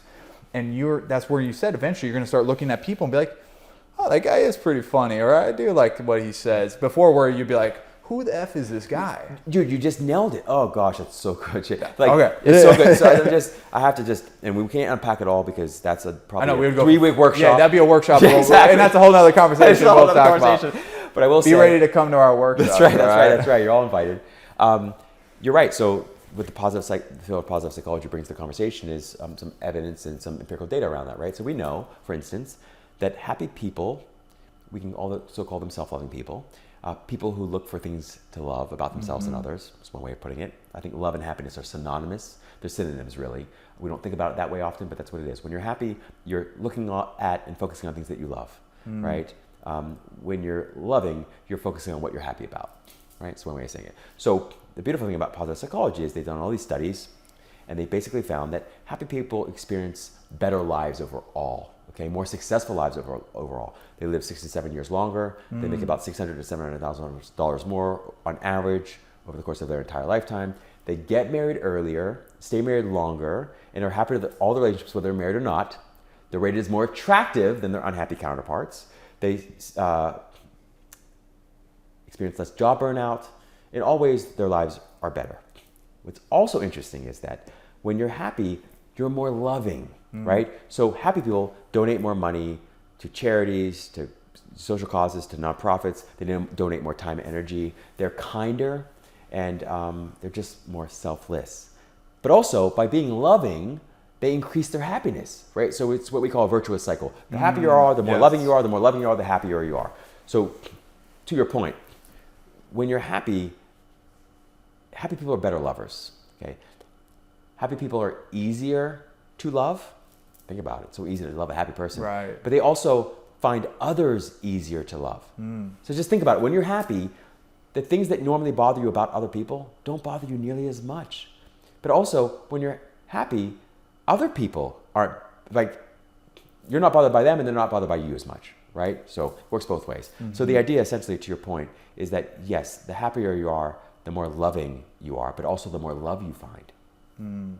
Bro, so good. Yeah. This is good. So the tactical thing is to just write those down, write something you can find love either in yourself or of things around anything. And that's really, really good. And don't stop at 2 to 3. Aim for 2 to 3 so you can still feel completion, but don't stop on that. Yeah. Let's talk about people that feel, they feel maybe, especially in the relationship side with the love, they're not able to maybe fully experience love, or they're not able to, they feel like they're not, they're not fully able to experience love, or maybe they don't feel like they're receiving the love. Like, and this is going back to what you said earlier, which is we have the love, but what about if that's the story? Is like, I don't feel like I'm receiving the love I should be. I'm doing so much. I'm better than I've ever been, but like, I don't feel like I'm receiving love, and it's causing me a lot of pain. Yeah. There's a great quote, and I'm going to butcher it here. That's right. But it's like, loveless people go searching for love and never find it. Only those who have found love within themselves never have to search for it, and therefore always find it, right? So the idea, essentially, in other words, that was really good. Yeah, right? Did pretty well. Yeah, it's pretty good. I give it a succinct, abbreviated version. We'll give you 8.5. Okay, 8.5. I'm going to get that 1.5 next time. I'm going to go back. We'll work on that. Yeah, work on it. The idea, to your point, is that, and I call it being love-able. Robert Holden actually wrote a great book called Love-Able. And the idea is that in order to be love-able, in order to both give and receive love, you truly do have to love yourself, okay? If and when you don't love yourself, so let's imagine you don't love yourself, you hate yourself, it not only prevents you from giving love to others in an authentic way, because you're giving now with expectation of reciprocity. You're calling it love, but it's really just an attempt to get something from each other, to extract. We can't call that love. That's just me trying to manipulate the situation to get the love from you, right? So we don't really love people. But not only can you not give love, you can't receive love either, which means you don't trust people when they tell you, you're so beautiful, you're so smart, I love you. You think, what are they up to? I know myself better than that person. I'm an idiot.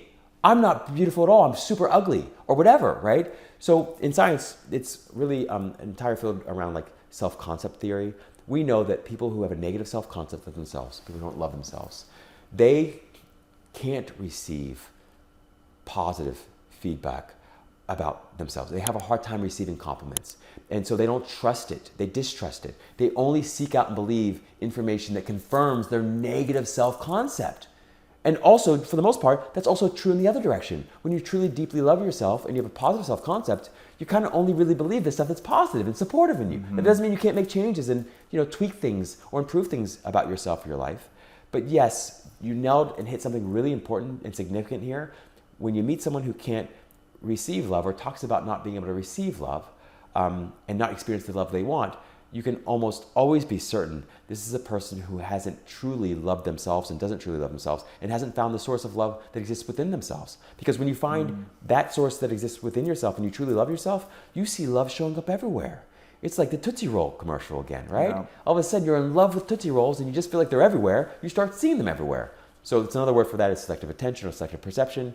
But the idea is that it's really hard to receive something that you don't trust because you think you know better. You think you know yourself better. I definitely know that resonates with people. So let's say that type of person right there, they are struggling to receive it because of that identity they have, and maybe they know they have a block or whatever it is. What would you recommend for this person that is struggling to receive it? Yeah, so I think a great addition to this conversation is really what I call telling better feeling stories based in truth. It might be one way of summarizing optimism or gratitude. It's one way of talking about love or happiness. It's also one way of talking about Byron Katie's work, which is really an abbreviated form of cognitive behavioral therapy. But the idea is that instead of vetting conversations or thoughts based only on whether or not they're true, can I also vet them based on whether or not they're helpful, supportive, and constructive, right? So in other words, somebody says, oh gosh, I love you and this and that. Now, of course, our mind goes to, that's not true. I know myself better than them. But what would be an equally true but better feeling way of thinking about that entire scenario? You'd say, well, maybe they don't know me as well as I do, but they sure are trying to give me something helpful. And they're trying to support me in some way. Like it's a better feeling, yet truthful, right? Now, part of you might say, well, maybe they're trying to manipulate me, this and that. Okay, fine. How can you think about that in a way that's better feeling? You could say, well, maybe they're trying to manipulate me or convince me to do something I don't want to do by complimenting me. But I can still lock my doors and also say, I'd like to think that about myself too. So I'm going to lean into that, right? So so there's two ways of saying it. One is ask yourself a different question, like you spoke to earlier, Jake, which is so beautiful. It's like, how can I see this or experience this in a way that's more supportive and constructive with respect to what I most want to experience or feel in my life? If I truly want to feel at peace or want to feel happy or experience more love or self-love, then I'm going to look at this and experience this differently just based on a decision. So I would say that's probably a huge piece. Another simpler sort of approach is just to say, thank you, I fully receive that. Like sometimes you can just say it even if you don't believe it, and you'll notice that as you continue to say it, you start to believe it. So that's something I did, was just anytime I get a compliment, I used to really just dismiss them and say, oh, you too, and that was always true. But I'm learning to say, thank you, I fully receive that. Stop, full stop. That's often enough. Believe it or not, if you do it often enough, you'll start to believe it. Right. Yeah, it's like when people, you try to visualize, and it's like you do the visualization every day and you absolutely don't believe it, or you can't even imagine that life. But over time, if you keep doing it, then things start to happen. You're like, oh, this starts to work. And that's when then the belief finally comes in. So it's the same thing like this. Oh, Jake, that's so good, dude. Like, you're right. And Abraham Hicks speaks to this well, which is you think it's true because it's true, when the truth is it's only true because you've practiced thinking about it until you believe it's true, right? So it's your thoughts and beliefs that lead to this truth showing up. So in other words, the more you focus on something, the more of it you seem to get. So people hate me. Now, everywhere I go, I have that thought and I focus on that thought. I'm going to, through what we call the confirmation bias, experience more of that. It's like a good metaphor is algorithms. So you go to Instagram, you go to Google, wherever, and you do a little search. And at first you're like, I'm going to find some nice new clean kicks. Okay, I'm going to look for some kicks, like some shoes. So next thing you know, you just enter that search once or twice, but now it's showing up everywhere on your freaking feed. That's so true. Right? Now you're getting shoes from everywhere. Everyone wants to sell you some shoes. And you're like, wow, the whole world, all they care about is shoes. But really, it's just you feeding the algorithm that's set up in such a way that it gives you back more of what you asked for. And your brain is the same type of machine. It's just an algorithm. Exactly. Yeah. So you get more of what you focus on, and you get more of what you, obsess about, worry about. That's so good. Yeah. That's so good, man. And people like listening right now, like there's those little things as entrepreneurs, as go-getters, we tend to push aside and say, well, that doesn't relate to me. I'm not in a terrible situation where it's like I feel like I want to take my life. Like, and you could automatically push this aside and be like, no, I don't need to do that. But the truth is dig in and listen and hear, and what are the areas, because if you think everything's good, then that's the first problem, right? And dig in and be like, you know what? Okay, like he Rob is talking extremes in some sense for like absolute despair or whatnot, but there is despair in some sense. And even if it's, a couple percentile, a little bit of despair over time, that starts to rust the internals. That starts to cause, erosion within, and don't underestimate that. And that's the silent killer for people is sometimes they only look for the big thing where it's the big problem, but it's usually the small one that starts to erode and then it's too late. Yes. So just take these words right now and truthfully ask those questions of like, where can I apply this? Don't let this be things that you put aside, but because I'm thinking these things, I'm like, where can I apply this? Where can I be even better, with my personal love and how can I find, because when you talk, and I see it, exuberance, you're like the peace, love, happiness, and you're glowing all the time. And I'm like, and I know you've worked on that and it's a journey. So I get inspired by that, inspired. And I'm personally right now, even though I'm in this interview with you, I'm thinking like, how can I heal areas of my life that maybe don't seem as drastic, but I know they're there. Yes. And that's the real work. And if you can do that and not push it aside because you think you're good enough, that's the status quo. And you won't get to the next level because it's those little shifts, the 2 millimeter shifts that takes you from great to extraordinary. And it's not just in business, it's in these things too. Oh, it's so good. Jake, you're absolutely right about that. I mean, it's true. Even if you're hitting or seeming to be hitting on all cylinders, it's even more important really to continuously, we'll call it improve, but maybe eliminate the efficiency gaps in your life. Maybe reduce the drag on this NASCAR, right? Like let's reduce the drag. Like how can we do that? Because when you're at the top of your game and you're, let's say we'll call it competing, although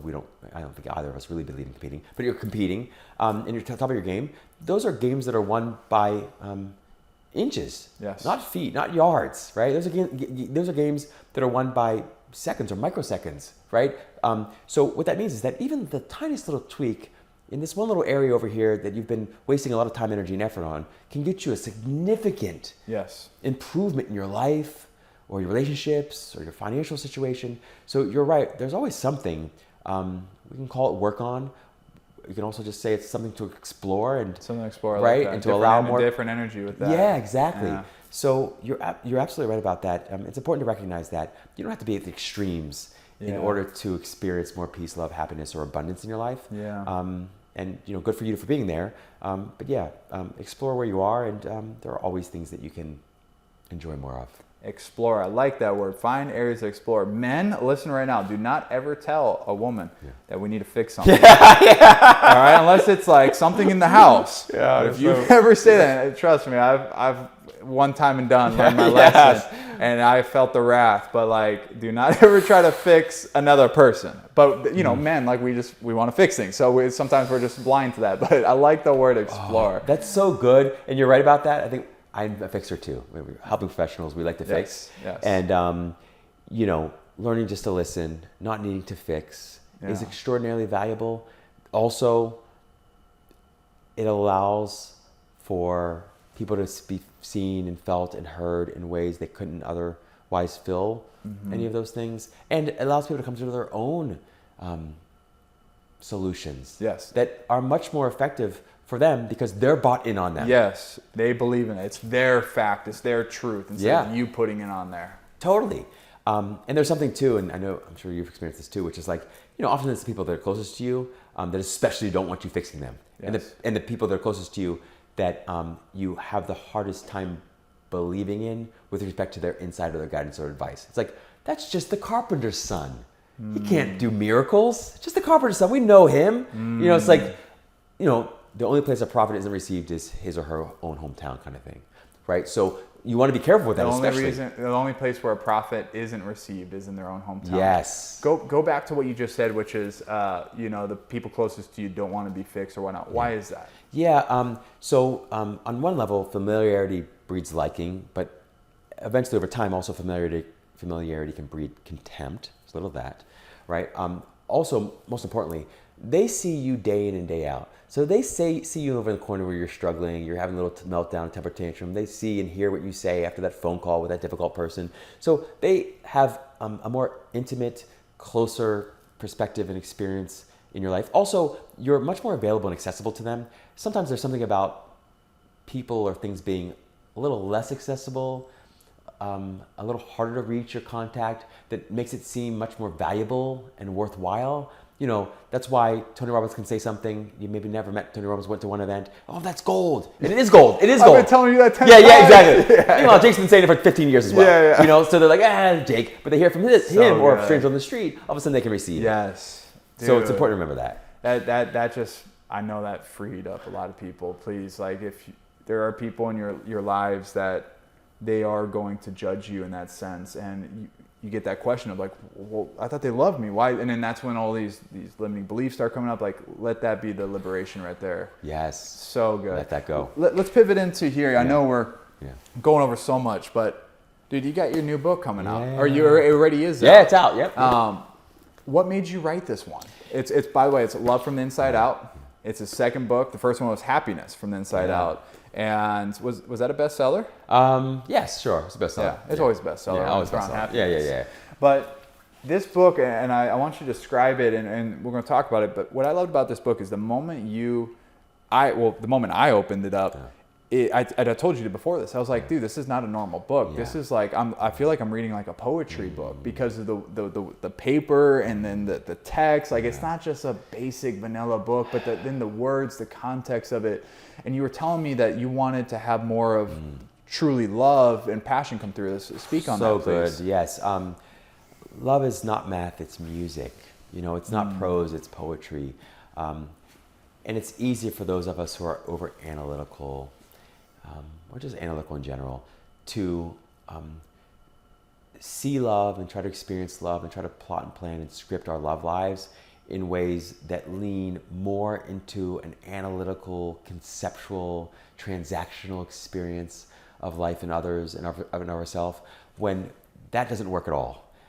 Love is heart-centered, sort of faceless, formless, divine experience, if we'll call it experience, that you cannot plot and plan and script in that way. That always backfires. So I wanted the delivery to reflect this softer, heart-centered, fluid, poetic, musical sort of experience that love really is. And I didn't want to be so over analytical. So it's that. Also, that's the way it kind of showed up for me anyway. It's interesting how we evolve over time. I've never really been into poetry, but of course, I've read Hafiz and Rumi and fall in love with these folks over the year, these poets. And I discovered that sometimes you're able to say something in a much more powerful, poignant way, either by not saying it, right? Or by saying it in a way that's a little different. That's the first piece. The second piece in terms of why, well, every piece of advice or guidance that I ever give, I'm clear, it's first and foremost intended for me. Okay. If nobody ever gets any of it or receives any of it or doesn't make sense to anybody else, I get it. That's okay. Because it was always first and foremost meant for me. I know that. It's my job to live the message, not anybody else's job to live that message. So I wrote it, one, to clarify my thoughts on all of that, and two, I think to provide some support to people, because I hear consistently how lonely people are, especially these days, how conflict-ridden their relationships with themselves and others often is. And I wanted to provide a resource, a sounding board, a helping hand to folks that were struggling with that. And I wanted to do it in a way that didn't just sound like typical self-help and relationship books. So what do people expect? Like if they wanted to read this, maybe they are feeling like what you just said. What do they expect when they read this? Is it more of like you're tackling like a topic of like feelings of loneliness, like, and then they're going to get solutions, tools? Is it more just more of a feeling? What does that look like? Good question. So the book is written in the form of like meditations. Okay, so each page, essentially each entry, is sort of a different download that came to me in meditation or prayer.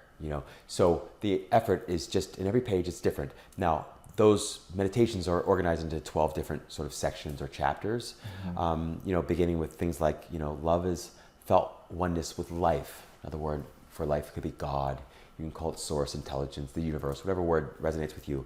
And then, it, at the same time, shares practices along the way. So we talk about presence and active listening. We talk about positive communication. Like, how can you say what you want to say in a way that's true, but is said in such a way that it keeps the other person's mind and heart open to actually receive it, not shut down, and not just receive it, but happily and enthusiastically apply it.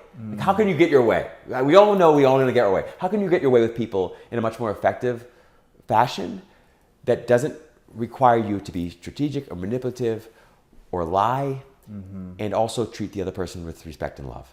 So yes, it's full of tips, tricks, and tools, and it's really an effort to capture a whole lot in just a few hundred pages. I love that, dude. Did you ever feel like you would be writing this type of work in the way that you did with the meditations and the downloads? No, like...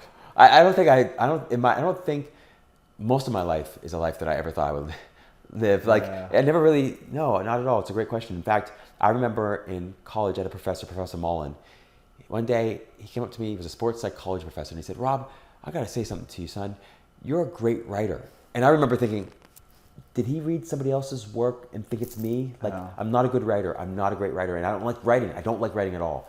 So the fact that I write anything ever is kind of wild to me, because I never set out to be a writer. I love books. I love reading books. Yeah. But I'm always so amazed and impressed by what other people write that I never felt like there's nothing for me to write. And then sometimes things come through and you're like, I should put that on paper. Yeah. What's for more on the entrepreneurial side, and I love how you just shared the context of this, but on the entrepreneurial side, and let's get strategic on this, what has having a book, even let's just say the first book, right? Yeah. What has that done for your business, your ability to get into doors? What was maybe the biggest thing that you noticed or that happened because you had a book behind you? Credibility. Credibility. There's something about it, writing a book that allows people to lean in and trust that you must, one, be really committed to what you're talking about in some way. I like that. That's a good point. Yeah, very good point. Right. And they also feel that you probably have done some research as well. And you probably have had lots of conversations with lots of people about it, right? So you've really been immersed in the material. So there's trust in that. There's credibility in that. That's the first piece. I think the second piece is it can lend itself to talks or workshops or other engagement media stuff. One, because it's always nice to share some new product or services available, so it's kind of a landing place and gives people an action step. But also, I think there's an intuitive sort of sense that there's some structure to the conversation too, right? It takes a lot of work to just organize or structure a book. So most folks feel that if you've written a book, you have a message and you have a structured or intentional way of delivering that message.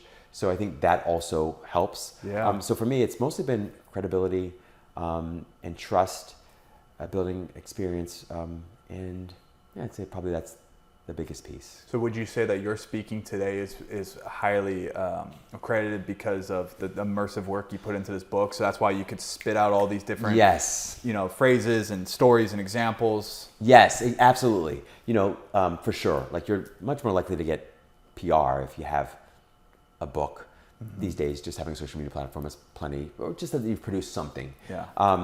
for consumption. Yeah. And the other piece of it, I think, too, is that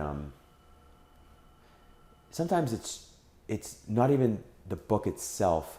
It's more of like what the book allows you to be or show, right? Like when you spend so much time thinking about one subject in a deep way, when you have conversations, you connect with people, you're able to sort of see things or say things about that particular topic in a way that other people who haven't spent that much time in a focused fashion thinking about it could do, right? Or they couldn't say it that same way or think about it that same way because they just haven't spent as much time on it. So a good example is people will say, something like I've been abandoned, right? Like we said earlier, or I want to, enjoy or experience more love, or I've been lonely. As a result of just having spent so much time on this topic, I can actually dive in so much deeper and say, well, what is loneliness? And you realize real quickly, most people haven't really thought that through. Or what is love? That's a big question. Like, what is love? We just assume that we know what each of us is talking about when we say love, but actually we use the same word, but we mean often significantly different things. In fact, you could almost boil down all relationship problems to one question or one problem, which is that how do you define love? And you can really see in your answers where you connect and disconnect. So when I say love, I mean. When you say love, what do you mean? And I realize we have drastically different answers about that. Right? So I think more than anything else, it allows you to share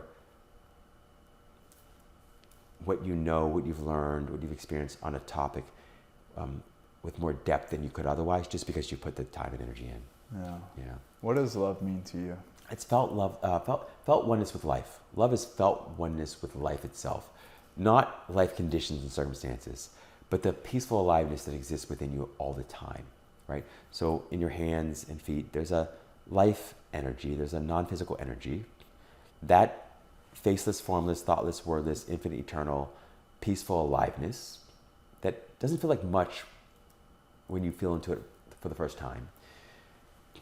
But the more you feel into it, it's like a dimmer switch, kind of turns up the intensity of it.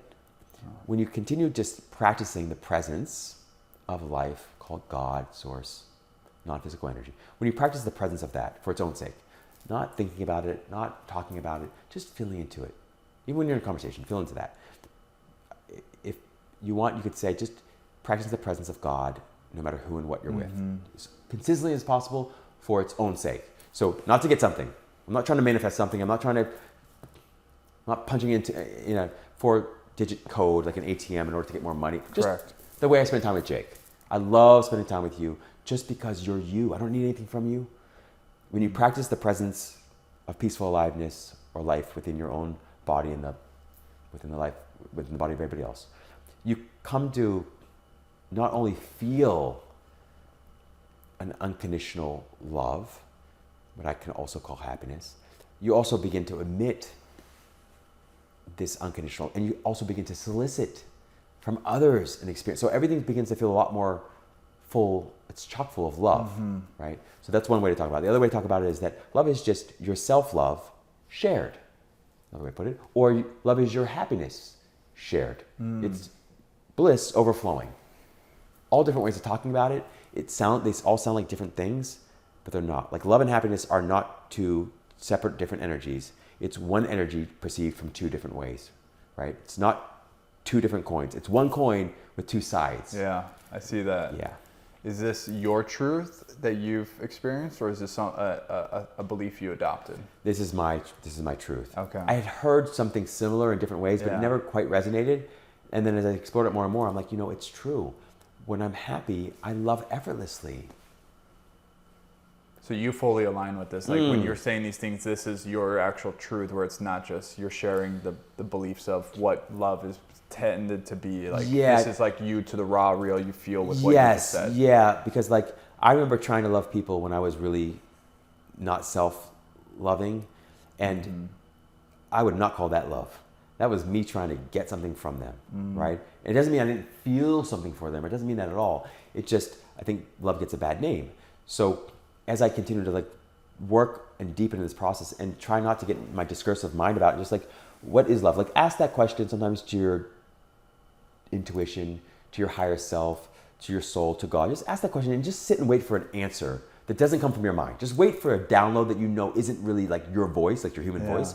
And you not only begin to have like little revelations around it, but you have your own experience of it, which is so much more true than something you're going to read.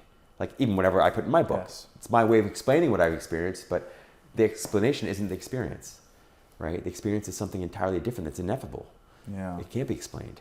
Jake, I made a commitment early in my life to not share my guesses. People have enough guesses of their own. If I haven't lived it, I try not to share it. That's why I don't talk about money. I don't talk about a lot of things. That's good, man. Gosh, my brother, you're such a gift. You really are. I am so excited to see what you're about to do. And for people that are listening in, stay tuned, because I think there's going to be a lot of things between us that you're going to see this man more often.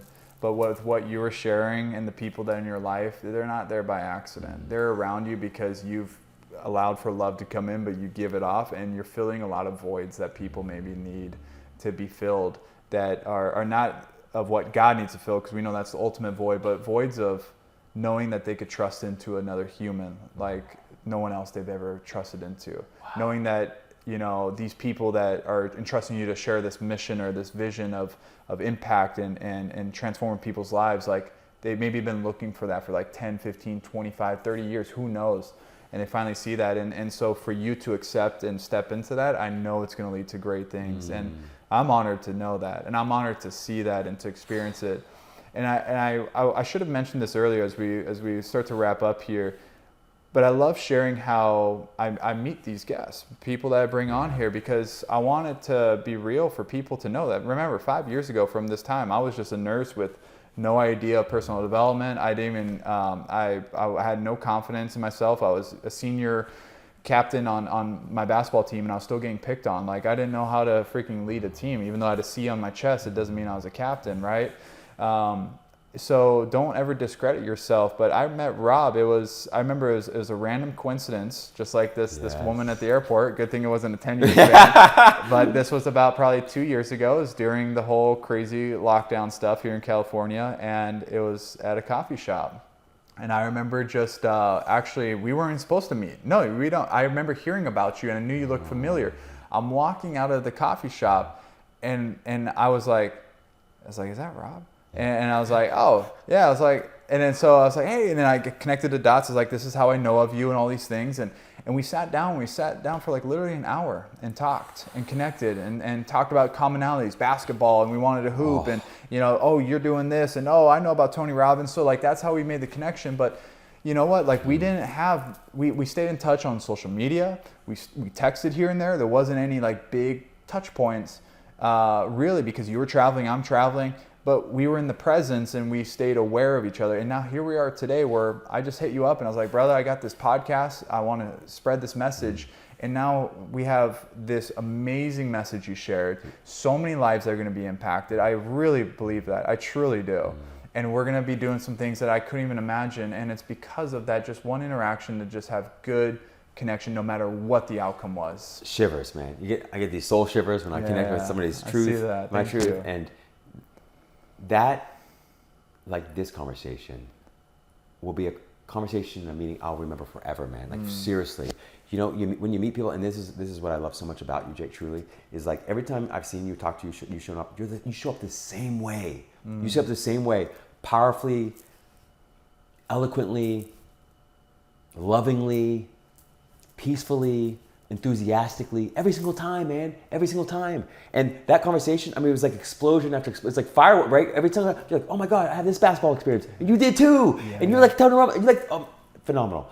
And so I just want folks to know what I know, which is that you do this work from such a heart-centered place, and you do it from such a place of sincerity, of genuinely wanting to help people and serve people. That is so profound and so rare, and it's so beautiful, man, and it's what makes you so special, and it's the reason I love and appreciate you so much, and the reason I know that you and I are going to continue to collaborate and cooperate on things, no question about it. So just thank you, first of all, Jake, for letting me be not just a part of this conversation, but a part of your life, brother.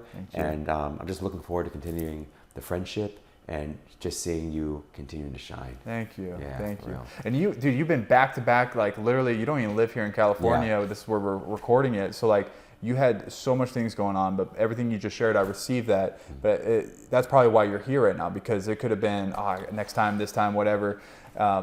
But please take that away for you listening right now. Like, if you have a mission, if you have the congruency of your verbal and nonverbal align, and other people see that, and you can just keep working at your craft, like how, you know, Rob has with his love and his happiness studying, like, people will feel no other calling but to support it.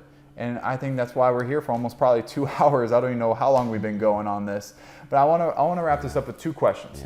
Question number 1 is, well, is there anything that we didn't touch up on, or anything that's on your heart that you just want to share? Just kind of like one last message for someone that's, you know, coming from Mr. Rob Mack. Yeah, man, that's a great question. I don't think so. I would say that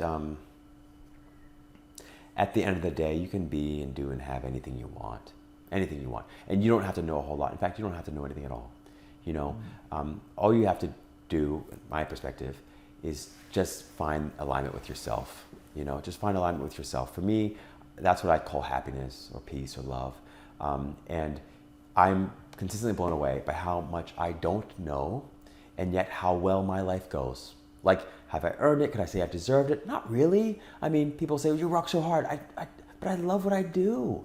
And I made a commitment a long time ago that if I don't love it, I'm going to try not to do it. I'm going to outsource it, delegate it, reduce, eliminate, automate, and regulate, right? Those 6 things. I'm going to try to find a strategic way to get it out of my life, right? And I've continued to do that. And I've had people say, Rob, you leave so much money on the table. And this, I was like, okay, if there's so much left on the table, there must be so much more where that comes from. And so I guess I want to encourage everyone to trust your intuition, to seek alignment with yourself. I'll call it finding happiness or love within, and trust that if you seek happiness within, success from without will follow, will be added. You know, if you can find love within, I promise you, you'll find love without. That's really what I want to leave people with, is that you don't have to figure it all out. You don't have to know a whole lot or anything at all. If you can, instead of trying to figure out how the world operates and how other people operate, and just get clear about how you operate and lean into that, you'll be so much more successful and so much happier and experience so much more love in your life, whether it's inside or outside a relationship, than you could possibly experience otherwise. That's beautiful, brother. Yeah. What a great way to wrap that up. Last question. Yes. And we've touched up on it multiple times, but what does living or creating a strategic life mean to you? So this is going to be more practical and tactical probably than I was expecting. I'm down for whatever. I think we're all down for that. Yeah, so I'd say here's what it means to me. It's probably 6 or 7 steps, and I'll keep it brief. 1, scheduling a strategic planning session with yourself once a week, right? Where you sit down and you do the following. 1, you remind yourself what you're optimizing your entire life for. Forget about your business for a second. Forget about everybody else. What's your life for? And you don't have to have the best answer. You don't have to have any answer at all at first. It might just be happiness. It might be family. It might be love. It might be tons of money. No wrong answers. That's number 1. And then what you're wanting to do is reverse engineer out of your life everything that doesn't contribute to that primary life objective or purpose. And you do that a number of ways. 1, you identify 4 buckets. Happiness islands, success islands, happiness deserts, success deserts. Happiness islands, those are activities you love for their own sake. Success islands are things that you're extraordinarily gifted at, easily. Happiness deserts, things you don't enjoy, don't love. Success deserts, things you're not particularly good at, or you're good at, but it takes way too much time, energy, and effort. You're wanting to reverse engineer out of your life all your deserts and all non-essentials. So if it doesn't meaningfully contribute to the ultimate objective you have for your life, or it's not, and you don't love it, or it's something you don't love or aren't particularly good at, outsource, delegate, reduce, eliminate, automate, or regulate, period.